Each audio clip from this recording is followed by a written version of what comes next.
You know, this is something I didn't want to do, but I'll do it for you. You know, I've had this sitting here for a long time now, like for months, and I have not opened it.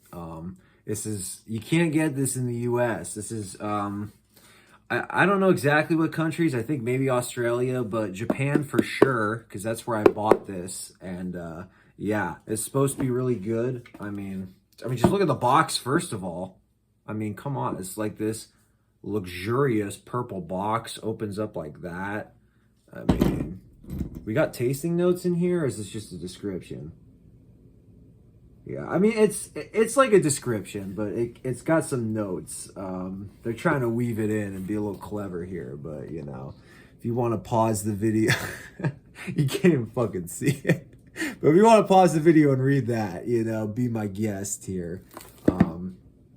I don't know if this is the same blurb on the back, but I mean, this is a fucking box. I mean, this is what you like to see your bottles come in. And here we go. Wild Turkey 12, you know? You can't get this in the US. You just got the 101 and the fucking Rare Breed. Excuse me, Rare Breed. This is also 101 proof, but it's aged 12 years. I mean, the 101 in the US is a non-age statement, so no fucking clue what's in there. But I mean, this we know it's fucking 12 years, you know? We got that age statement right here. But yeah, classic Wild Turkey 101 proof. You love to see that. You tell where I bought this. You see the Japanese characters right there. So yeah, this looks really good, man. I don't know why they do that. Like, they're not the only company that like sends exclusive expressions to international. You know, it based in the U.S. Like, there's other bourbons. I know like Blanton's. There's a ton of them that you can only get in Japan. You know. And it's like, why? Like, this is an American product, and you know you can't even fucking get this shit here. Like, it's just crazy. I mean, they make that shit here. Like, they literally make this in the U.S. and they send 0 bottles to be purchased in the U.S. You got to go out of the country to get this. So, yeah, let's take a look here. I got it in the glass. I mean, you know what they say, every year in the cask is a minute in the glass. So I think I've done well more than 12 minutes here. So we can probably just dive right into this. But, you know, it's really coming through right now. I've heard blueberry pie, you know, that's what I've heard, blueberry cobbler. I don't know if that's what you'd actually call it, but I've heard it's just delightful. It's very blueberry forward. I don't know. I don't know when the last time I had an actual fucking blueberry is. So even if it was, like, I don't know if I could pick that out of the hat. But I mean, you're really getting all of the classic Wild Turkey notes. A little less spicy, I feel like, than like the Rare Breed. Like, the Rare Breed is a lot of fucking, like, I feel like you get a lot of that spice and that oak and, you know, just the cinnamon just right up front at you. It just really knocks you out. This is kind of a little bit more sweet than that. A little bit more of that molasses. Yeah, I don't know. I mean, 101 as well, I feel like, is kind of a knock you on your ass type of drink. I don't know if this will be, but it really is smelling intense, so maybe it will be, but let's see here.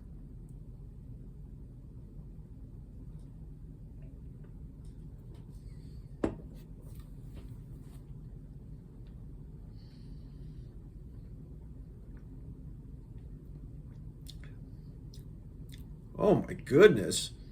What did I just drink? Oh my God. Came onto the Arrival was almost like an Irish whiskey. Like, I don't know what the fuck that was.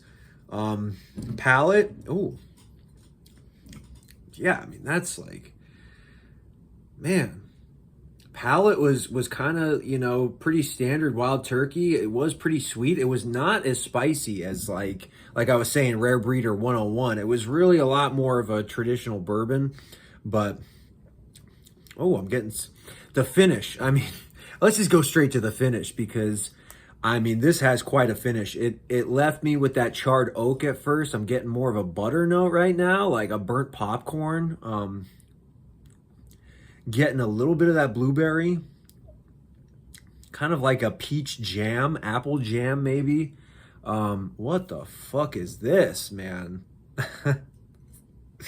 You know, I'm saying I didn't want to do this because I want to stick to soda. I really want to stick to soda. I don't want to become an alcohol reviewer, even though I do have plenty of bottles that we could review. I don't want to. I don't want to make that a habit. You know, I like to enjoy this in my quiet time, just alone.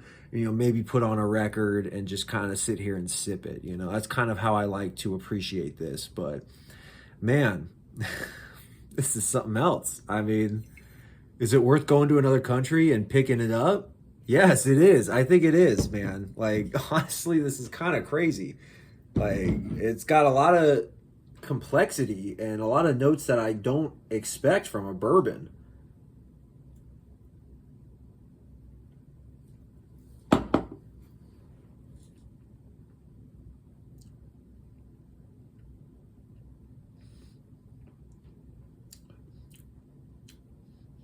Yeah, I mean, you're getting on the palate, it's just nothing like a Wild Turkey rare breed, you know?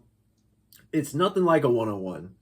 You're getting all of the fruit coming forward. You're getting some oak for sure, but it's not like an oak bite, you know? It's just like an oak touch. Um, you're getting a little of that peach fuzz. You're getting some of that blueberry, you know, you're getting some of that soft blueberry, you know, some of that blueberry that you would make into ink for a middle school project, you know, you're getting a little of that. And then the finish just lingers, man.